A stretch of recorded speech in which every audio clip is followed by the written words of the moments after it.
Hello everyone, birthday part 2 mini blog share করতে চলে এসেছি তোমাদের সাথে।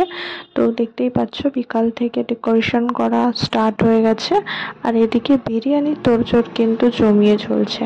চিকেনগুলোকে দাদা ভালোভাবে এখানে ধুয়ে নিচ্ছে, এরপর ধুয়ে ম্যারিনেশন করতে দেবে। আর এদিকে আলু ভাজা কমপ্লিট হয়ে গেছে। বিরিয়ানির জন্য যে মশলাটা তৈরি করতে হয় সেটাই বানাচ্ছে দাদা। ওফ!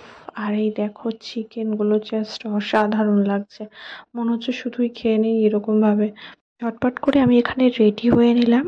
শাড়ি পরার আজ খুব ইচ্ছা ছিল, বাট পরতে পারিনি। দুপুরের পর থেকে এত বৃষ্টি শুরু হয়েছে যে আর ইচ্ছা করলো না।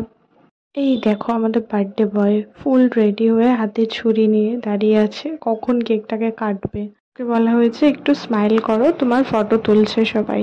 তো কেমন করে স্মাইল করে দেখো তোমরা। ওর আরো ফ্রেন্ডসদের আসার কথা ছিল, কিন্তু দুপুরের পর থেকে এত বৃষ্টি হচ্ছিল যে অনেকেই আসতে পারেনি। তো আর কি করা যাবে। তবে কেকটা কিন্তু মিয়ামর থেকে আনা হয়েছে। গার্ডেন কেকের থিমে ছিল, যেটা ওরা একদমই বানাতে পারেনি। টেস্টটা নো ডাউট ভালো হলেও ডেকোরেশনের দিক থেকে কিন্তু একদমই আমরা ডিসঅ্যাপয়েন্টেড হয়েছি।